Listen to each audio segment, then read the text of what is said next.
Hoy, en Informe Especial, el mayor fraude ocurrido en la historia del ejército y las redes de corrupción en algunas unidades militares. ¿Cómo fue posible que un coronel, un cabo y varios suboficiales lograran burlar todos los controles internos y quedarse con fondos de la ley reservada del cobre para su propio beneficio? Lo que está haciendo el ejército y las nuevas aristas que podrían hacer más delicada la situación. Esto es Informe Especial.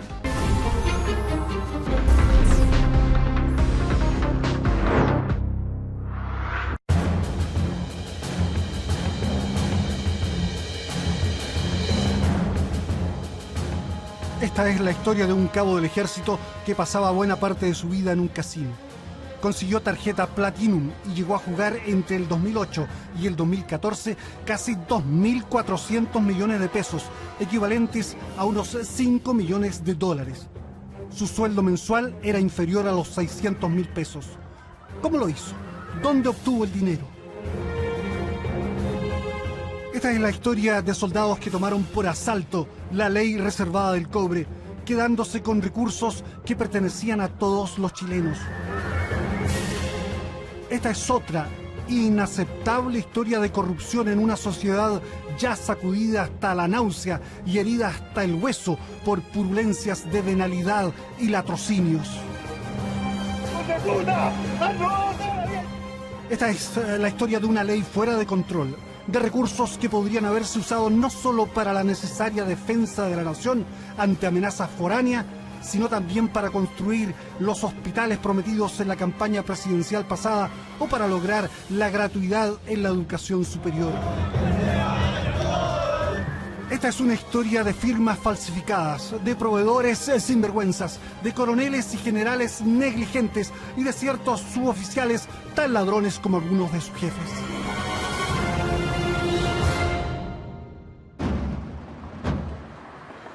Edificio Ejército Bicentenario. Cristal y concreto, arquitectura moderna agregada a los añosos arsenales de guerra. Bachelet inició su construcción y Piñera lo inauguró.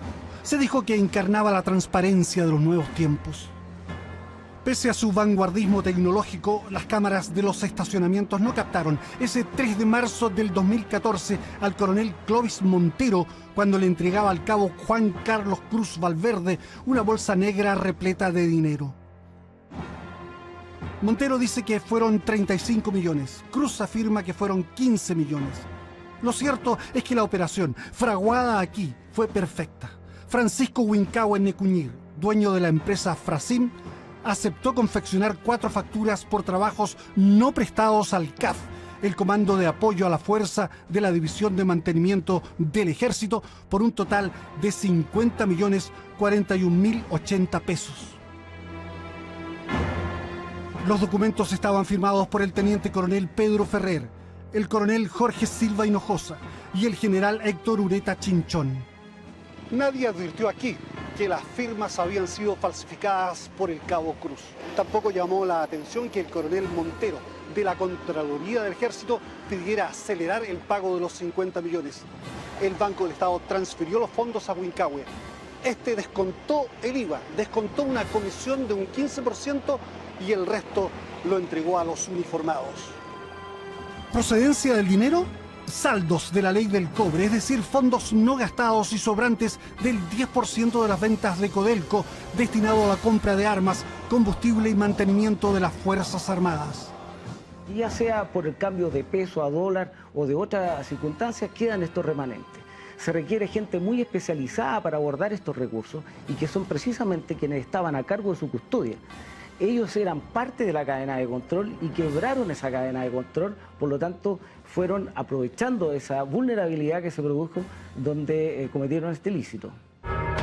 Nadie notó el desfalco y marzo del 2014 fue una fiesta para el cabo Cruz.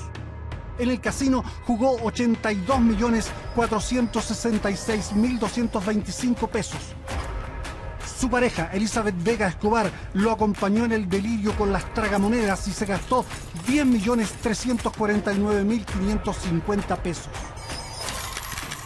Las farras ludópatas de hasta 20 días al mes en el casino a costa del fisco podrían haber seguido indefinidamente porque el dinero fácil parece fascinar a delincuentes con o sin uniforme.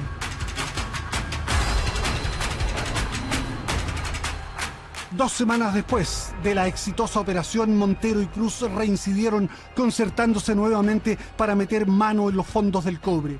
Sin embargo, algo ocurrió en ese edificio de acristaladas transparencias. Esta es la factura 013234 del 18 de marzo del 2014 por 5.435.100 pesos emitida por Frasim. Registra la compra de caliper de frenos, juegos de balatas y ejes palieres traseros para el ejército. En el reverso firman la recepción de los repuestos el general Héctor Ureta, comandante de la División de Mantenimiento, el coronel Jorge Silva, jefe de la unidad, y el teniente coronel Pedro Ferrer Laguna, jefe del Departamento de Vehículos Motorizados a Ruedas. Montero obtuvo esta y otras 5 facturas truchas nuevamente con Wilcahue. El cabo Cruz las llenó y el coronel apuró el pago, llamando a la tesorería del ejército.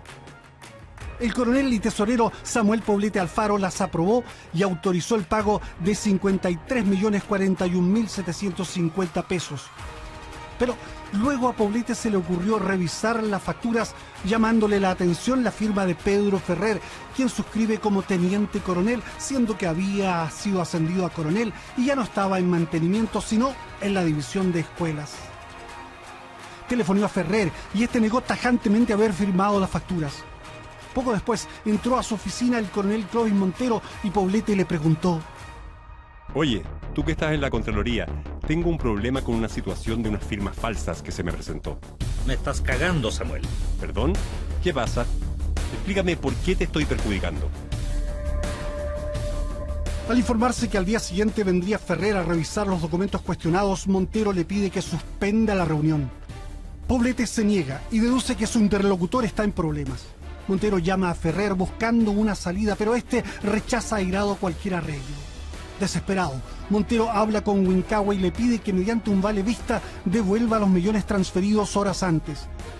Wilcahue acepta y al día siguiente Montero entrega el vale vista a sus superiores, reintegrándose el dinero a la cuenta del ejército. Pero como una pesada oruga de tanque, la maquinaria administrativa y judicial ya rueda sobre él y sobre Cruz. Los coroneles Ferrer y Silva y el general Ureta ratifican que sus firmas fueron falsificadas y pericias caligráficas confirman el engaño. Ferrer declara que ni siquiera existe el Departamento de Vehículos Motorizados a Ruedas. Nuestros procesos demostraron a lo mejor ser ineficientes e incapaces de prever que esta situación iba a ocurrir dentro del ejército.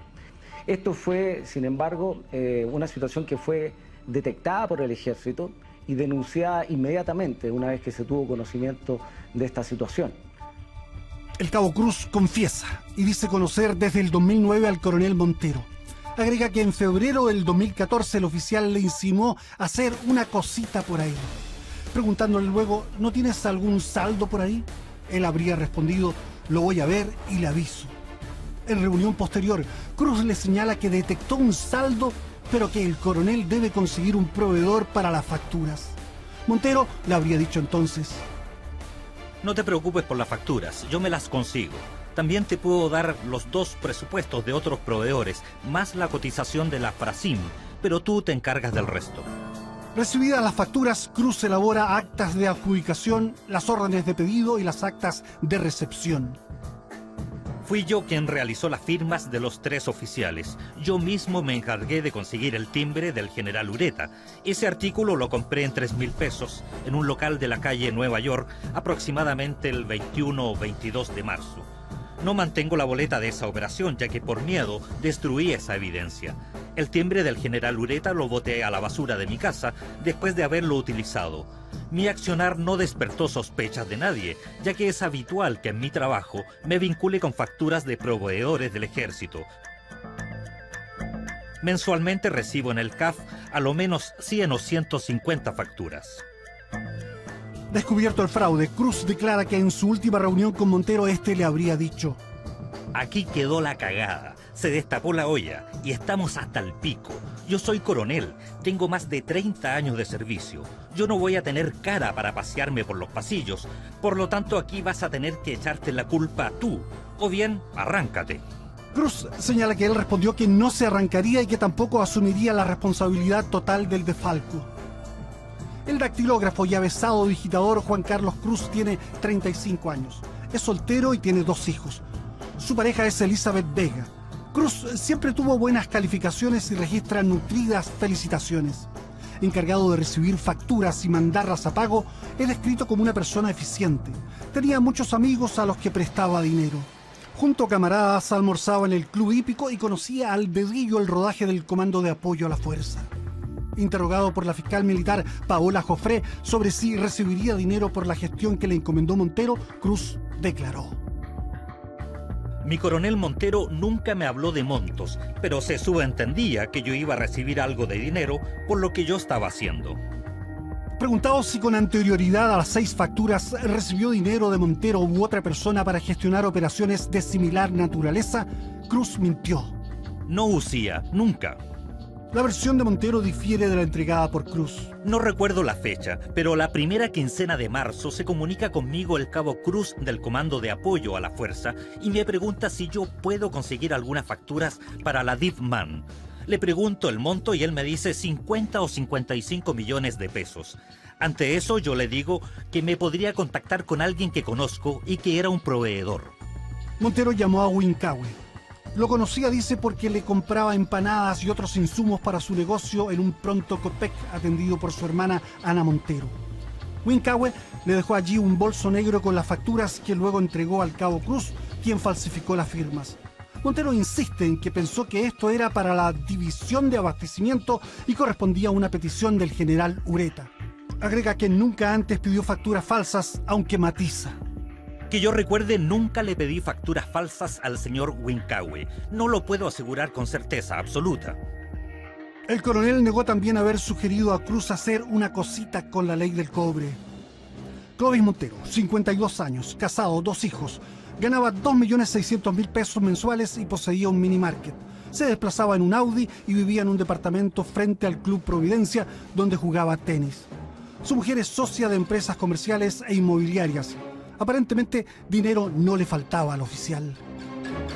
Tratando de reunir pruebas a su favor, llamó a Danilo Alarcón, un ex cabo e ingeniero informático relacionado con el mundo deportivo.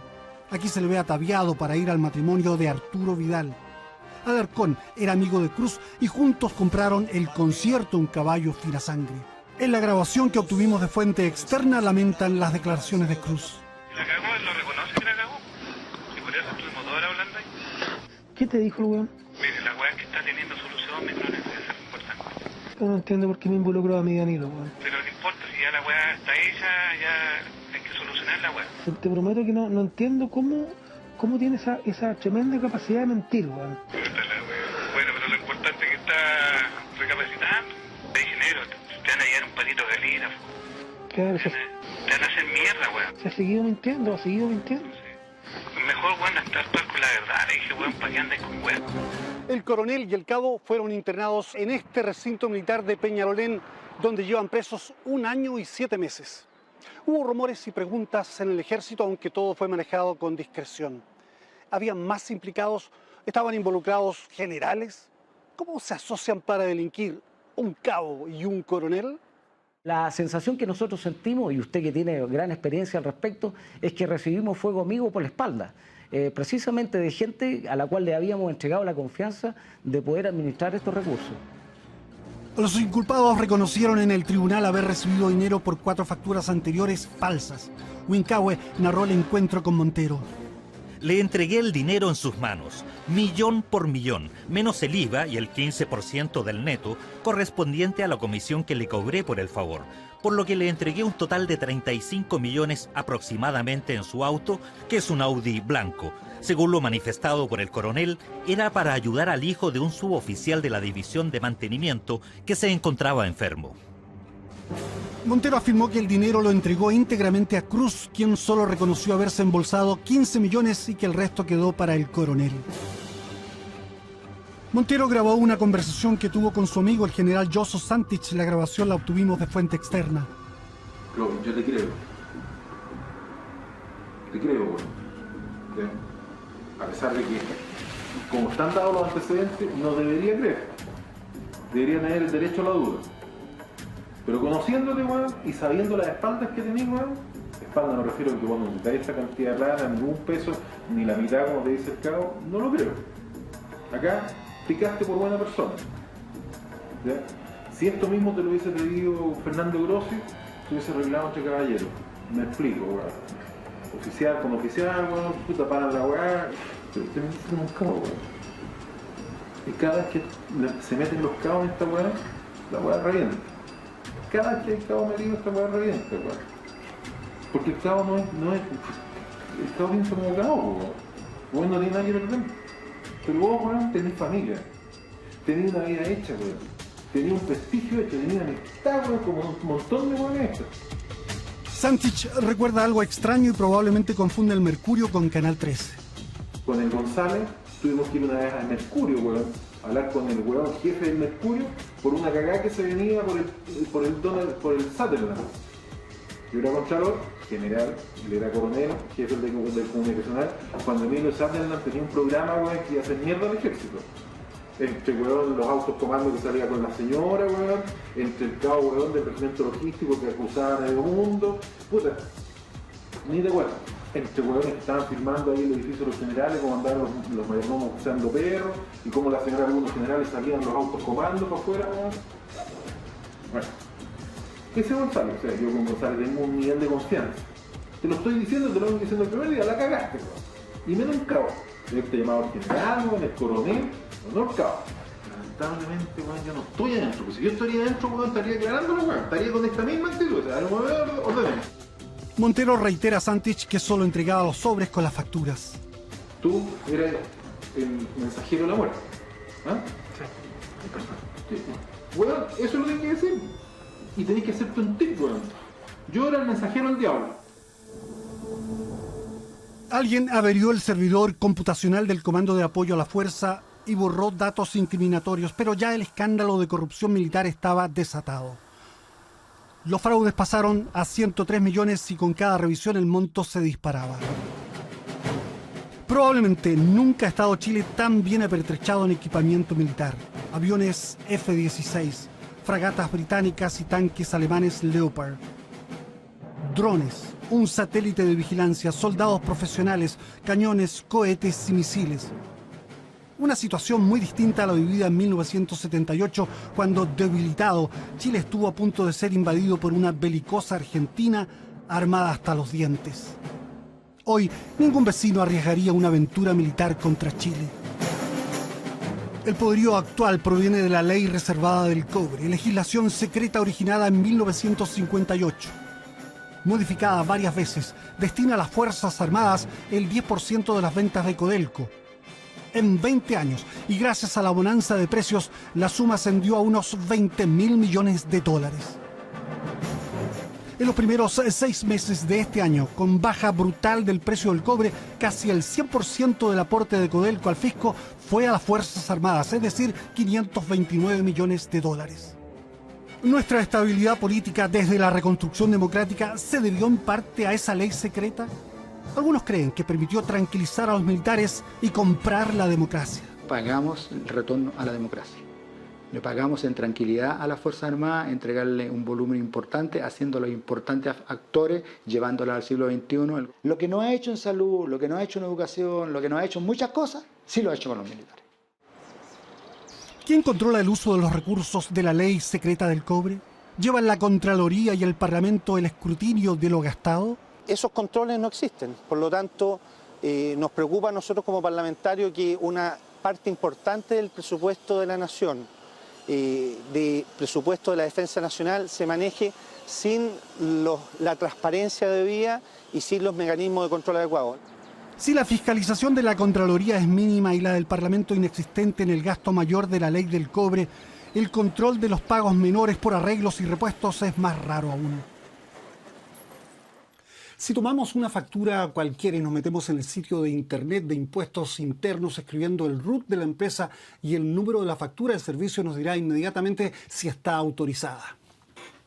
Esta tarea elemental que ahora estamos haciendo con una factura de Fuentes Quintanilla habría evitado cientos de fraudes, pero nadie la hacía en el Comando de Apoyo a la Fuerza. Relajo de control, falta de control o interesado descontrol. El escándalo actual y las investigaciones en cursos revelan que oficiales superiores metieron las manos. Pero vamos por partes. La prensa no se ocupó mucho en profundizar el caso, con excepción de The Clinic, que hizo una serie completa, incluyendo una entrevista no presencial con el propio coronel Montero encerrado en Peñalolén. La fiscal Joffre revisó facturas anteriores al 18 de marzo del 2014 y el fraude escaló vertiginosamente. Se detectaron 2.500 facturas presuntamente irregulares, faltando por revisar otras 8.000. El fraude subió a 1.400 millones y luego se empinó sobre los 2.500 millones y siguió ascendiendo. Los proveedores se repetían: Francisco Wincahue, Raúl y César Fuentes Quintanilla, Waldo Pinto. Se emplearon facturas ideológicamente falsas de impuestos internos como esta, la 13238 de Wincahue Necuñir, por un servicio no prestado. También estaban las facturas materialmente falsas, es decir, no autorizadas por impuestos internos, como la 39683 de Raúl Fuentes Quintanilla. Bastaba consultar a impuestos internos para detectar reiterados fraudes, pero nadie lo hizo. El malogrado servidor computacional del CAF y los celulares supuestamente perdidos no detuvieron la investigación. Un móvil de Cruz reveló sugerentes mensajes a su amigo el Cabo Meléndez, conocido como Pitroco. Rebaja los 250 de las que dicen 2013.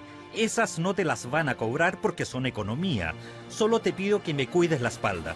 Son como 150 palos en total que tienes que rebajar de la primera orden de infraestructura. Son como 400.000 y algo dólares que no te van a cobrar porque la DIFE, la Dirección de Finanzas del Ejército, cubrió todas esas lucas, pero los jefes creen que se van a cobrar. Es una cartita bajo la manga. Aludiendo al coronel Montero, Cruz hizo el 20 de enero del 2014 un críptico encargo a Meléndez. Oye, weas, llama al cojo para que te traiga hoy el barco. Pasan los meses y por la oficina de la fiscal militar desfilan uniformados de distinto grado. A los dos arrestados se agregan la sargento Millaray Simunovich, secretaria y cercana al general Héctor Ureta, los suboficiales Miguel Escobar y Claudio González Palominos. El ejército no protege ni oculta ningún antecedente. Cada uno en forma personal tendrá que responder ante la justicia de acuerdo a lo que la justicia determine como grado de responsabilidad. En diciembre del 2014, el comandante en jefe del ejército, Humberto Oviedo, ofició al ministro de Defensa, Jorge Burgos, que 3 proveedores cobraron facturas no autorizadas y que otras correspondían a empresas con término de giro o denunciadas por suplantación y pérdidas de documentos. Solicitamos entrevista con el ministro del Interior. Queríamos saber por qué esperó 8 meses para solicitar informes sobre este escándalo militar y si hubo desvíos de fondos de la ley reservada del cobre a campañas políticas. Problemas de su agenda impidieron el encuentro. Desde el Casino Monticello surgió el detallado y desopilante historial de lo gastado por Cruz y su pareja. En noviembre del 2008, el Cabo juega y pierde apenas 54.000 pesos. En enero del 2009 pierde 558.000 pesos, cifra que corresponde a su sueldo mensual, y ella 32.000 pesos. Un mes después, Cruz pierde más de 2.400.000 pesos. De ahí en adelante, no jugará menos de 1 millón al mes. En septiembre pierde 10 millones de pesos. Desde abril del 2011, el juego y las pérdidas de Cruz alcanzan una progresión delirante, llegando a jugar 248 millones de pesos en un solo mes, julio del 2013. Cruz iba al menos 2 días a la semana al Monticello. Tenía estacionamiento reservado, tarjeta preferencial y comida gratis en el restaurante. En 6 años jugó 2.328.728.789 pesos. Ganó 177 millones y perdió más de 600 millones, una suma que habría juntado con su sueldo luego de trabajar 89 años. En su declaración a la fiscal declaró: Perdí el valor del dinero. Perdí la dimensión de la cantidad de dinero que aposté. No me acuerdo. Empresarios que profitaron de la ley del cobre terminaron confesando. Ahora cambió de nombre. pero este era el taller oficina de Frasim de los hermanos Huincahue Ñecuñir.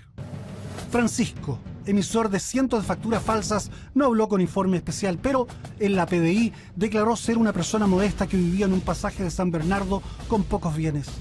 Algunos, como su celular, los había perdido. En Facebook, su hermano no disimula sus logros: parcela, casona nueva, gran piscina y quincho.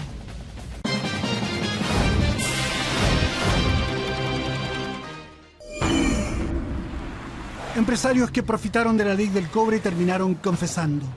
Ahora cambió de nombre, pero este era el taller oficina de Frasim de los hermanos Huincahue Ñecuñir. Francisco, emisor de cientos de facturas falsas, no habló con informe especial, pero en la PDI declaró ser una persona modesta que vivía en un pasaje de San Bernardo con pocos bienes. Algunos, como su celular, los había perdido. En Facebook, su hermano no disimula sus logros: parcela, casona nueva, gran piscina y quincho. En un chequeo de la PDI, el empresario Raúl Fuentes Quintanilla, ahora eliminado de los proveedores del ejército, registraba facturas truchas por 400 millones. Capellán, la empresa de su hijo César Fuentes Campuzano y a la que corresponden estas imágenes, también aparece con facturas por más de 400 millones.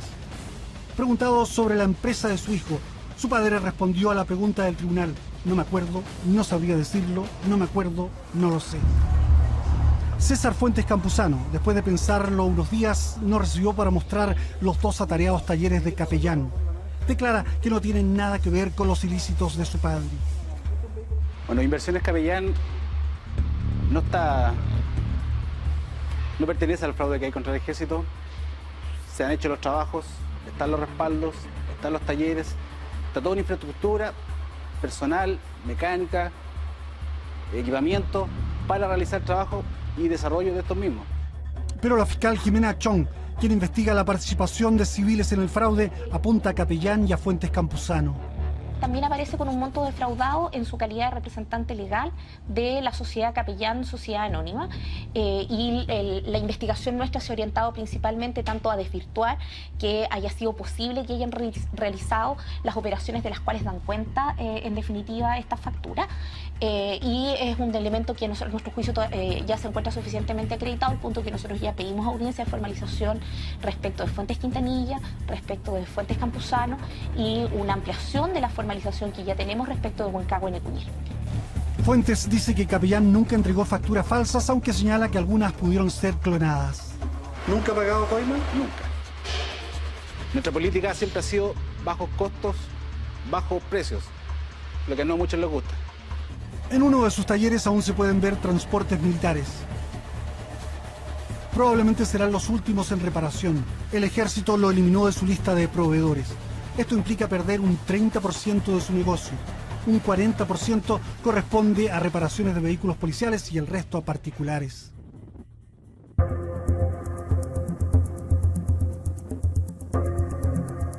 Arica es una ciudad con fuerte presencia militar y material de guerra que requiere mantenimiento. Aquí funcionaba el modesto taller de Waldo Pinto, otro proveedor del ejército. Formado como armero artificiero, Pinto se vinculaba con los regimientos, emitiendo facturas por decenas de millones de pesos.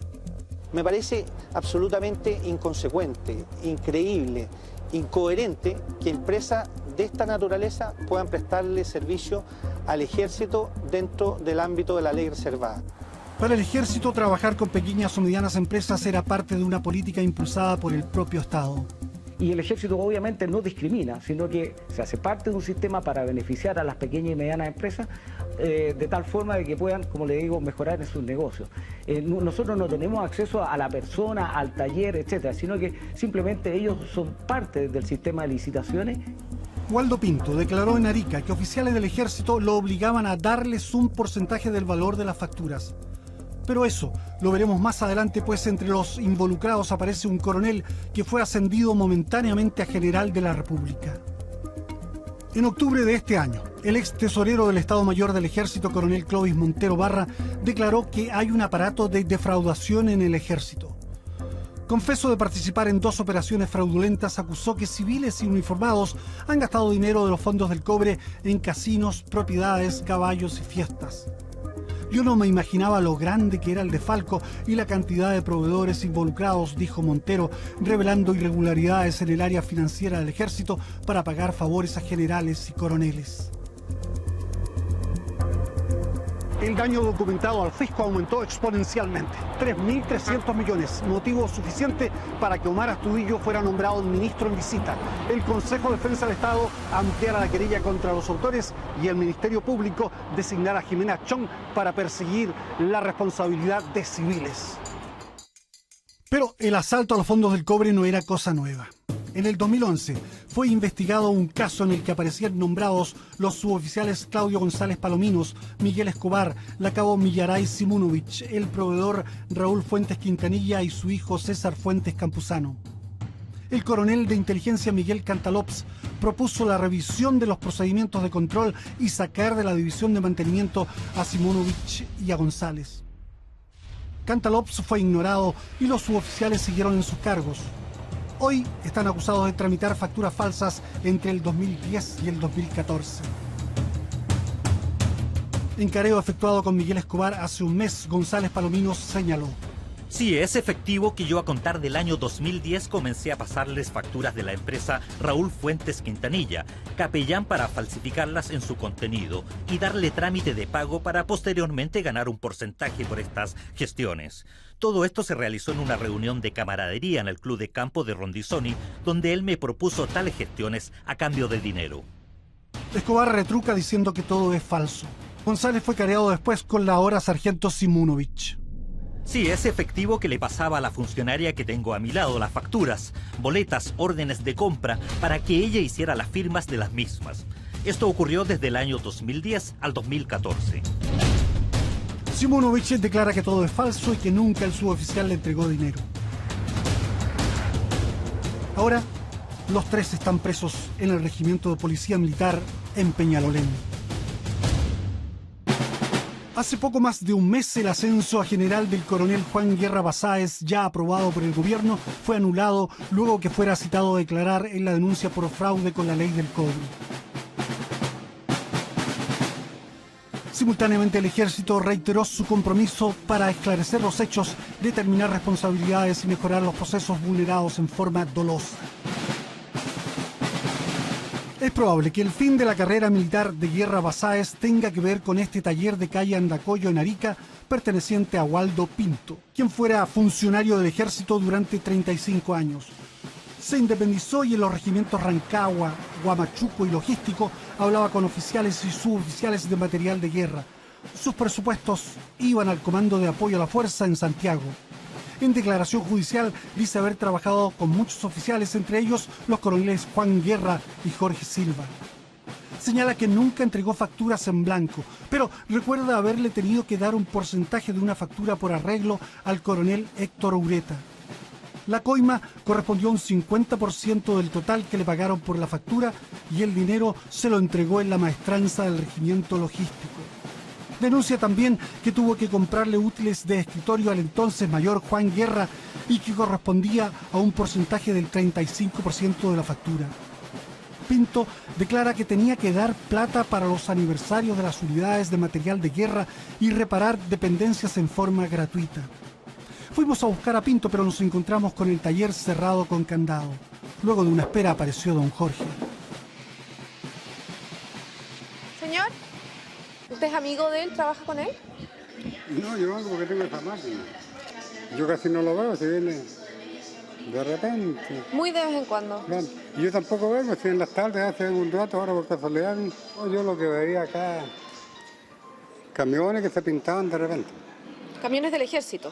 Sí, pero ya hace tiempo que no. ¿Hace tiempo que no vienen? No viene. ¿Siempre está así, tan vacío, o cuando estaba funcionando antes de que se pusiera a la venta? No, siempre estaba así vacío. ¿Vacío? Sí. ¿Y hace cuántos meses me decía usted que esto está a la venta? No, no hace mucho. ¿Y usted veía aquí camiones del ejército, me decía? Sí, pero muy a lo lejos, nunca vi harto trabajo ni... ¿Qué venían a hacer aquí los camiones del ejército? ¿Qué trabajo se les hacían? Se pintaban. ¿Usted no ha visto a don Waldo en el último tiempo tampoco? No, yo hace varios días que no lo veo. El ex militar y ahora empresario declaró ante el fiscal. Restauré una cantidad de 7 camiones Unimog que estaban botados, pero se recuperaron en forma general para arriba, íntegramente, incluyendo todos sus componentes. El capitán Pasalacqua, que se encontraba en operaciones técnicas, me exigió dejarle un vehículo sin facturar. En plata de ese tiempo eran 7 a 9 millones de pesos. Yo le entregué el vehículo sin facturar y ellos recuperaron la plata, pero nada me dieron a cambio. Después, cuando estaba terminado el proyecto, este capitán me exigió que le fabricara un carro rodante para su auto porque se iba de vacaciones. Como le puse problemas porque para mí era casi imposible, al poco tiempo fui casi expulsado de la maestranza. Perdí mi fuente de trabajo. Luego tuve acogida en el regimiento Rancagua por intermedio del mayor Carrasco, de material de guerra. Luego de esto, al mayor Carrasco le daba porcentajes de dinero que me pedía gradualmente por el hecho de darme trabajo. Siempre era un porcentaje de la factura. En sus vacaciones tenía que pasarle un palo o 2 palos. Siempre le pasé la plata en efectivo. Para el fiscal Chong, Waldo Pinto y los militares participaban en un cohecho. Cada vez que recibía un pago o a cambio de la asignación de trabajo, él tenía que entregarle a distintas oficiales del ejército determinadas sumas de dinero. Pinto montó su propio taller en el 2011, pero el sistema seguía igual, pues las facturas iban a Santiago, donde ya se encontraba trabajando el coronel Guerra, al que conoció como mayor. Ante el fiscal, Pinto declaró: debía darle plata a Guerra por dichos trabajos, la cual se la depositaba en su cuenta corriente de Arica, en el Scotiabank, o bien se lo pasaba en efectivo cuando Guerra venía a ver a su padre en Arica. Más o menos por trabajos le pasaba 2 millones o 3 millones por proyecto. Si era un bus le pasaba aproximadamente unos 500.000 pesos. Si era un proyecto de 4 o más camiones, le pasaba 1.500.000 o 2 millones, y en las cocinas de campaña, como Antofagasta y Calama, era de 2 millones de pesos.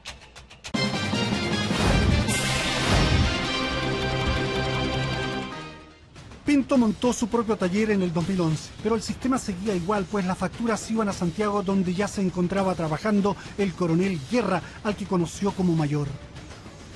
Ante el fiscal, Pinto declaró: debía darle plata a Guerra por dichos trabajos, la cual se la depositaba en su cuenta corriente de Arica, en el Scotiabank, o bien se lo pasaba en efectivo cuando Guerra venía a ver a su padre en Arica. Más o menos por trabajos le pasaba 2 millones o 3 millones por proyecto. Si era un bus le pasaba aproximadamente unos 500.000 pesos. Si era un proyecto de 4 o más camiones, le pasaba 1.500.000 o 2 millones, y en las cocinas de campaña, como Antofagasta y Calama, era de 2 millones de pesos. Este comprobante del Scotiabank prueba que Pinto hizo en octubre del 2011 un depósito al coronel Guerra por 500.000 pesos. La última vez que Guerra me pidió plata fue en enero o febrero de este año, cuando vino de vacaciones. Me fue a ver a mi taller a pedirme plata por los trabajos terminados en el regimiento logístico, pero en esa oportunidad no le pasé ya que no tenía. Según Pinto, esta última vez Guerra le pidió que destruyera los depósitos y cuentas bancarias y que no se preocupara porque no le iba a pasar nada.